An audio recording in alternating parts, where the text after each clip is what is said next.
ముందు కెమెరాస్ ఉన్నాయి కెమెరా ఇప్పుకొని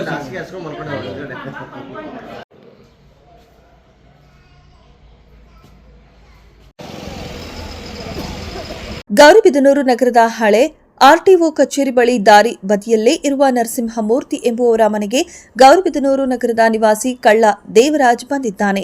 ಮನೆಯ ತಗಡಿನ ಶೀಟ್ನ ಕಟ್ ಮಾಡಿ ಮನೆಯೊಳಗೆ ಇಳಿದಿದ್ದಾನೆ. ಆದರೆ ಅಷ್ಟರಲ್ಲಿ ಪಕ್ಕದ ಮನೆಯವರು ಎದ್ದಿದ್ದು ಕಳ್ಳರನ್ನ ನೋಡಿ ಕಟ್ ಮಾಡಿದ್ದ ಶೀಟ್ಗಳ ಮೇಲೆ ಸಿಮೆಂಟ್ ಇಟ್ಟಿಗೆಗಳನ್ನ ಇಟ್ಟು ಕಳ್ಳ ಮತ್ತೆ ಮೇಲೆ ಬಾರದಂತೆ ಮನೆಯಿಂದ ಹೊರ ಹೋಗದಂತೆ ಲಾಕ್ ಮಾಡಿಬಿಟ್ಟಿದ್ದಾರೆ.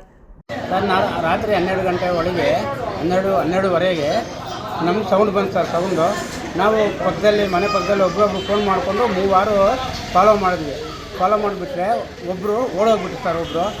ಒಬ್ಬರು ಸಣ್ಣ ಕಿರೋರು ಒಳಗಿಲ್ದಿದ್ದಾರೆ, ದಪ್ಪ ಕಿರೋರು ಓಡೋಗಿದ್ದಾರೆ. ನಾವು ಮತ್ತೆ ಮೇಲೆ ಎಲ್ಲ ಚೆಕ್ ಮಾಡೋ ಅಷ್ಟೊತ್ತಿಗೆ ಸೀಟ್ ಓಪನ್ ಆಗಿತ್ತು.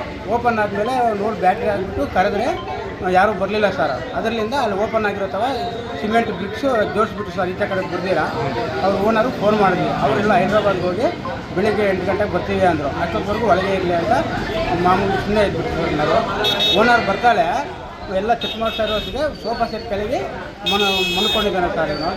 ಈಗ ಎಲ್ಲ ಹೋಗಿರೋರು ನೋಡ್ಕೊಬಿಟ್ಟು ಯಾರು ಏನೋ ಇಲ್ಲೇ ಇದೆ ಅಂದ್ಬಿಟ್ಟು ಸೋಫಾ ಸೆಟ್ ಕೆಳಗೆ ಅನ್ಕೊಂಡಿದ್ದಾನೆ ಸರ್.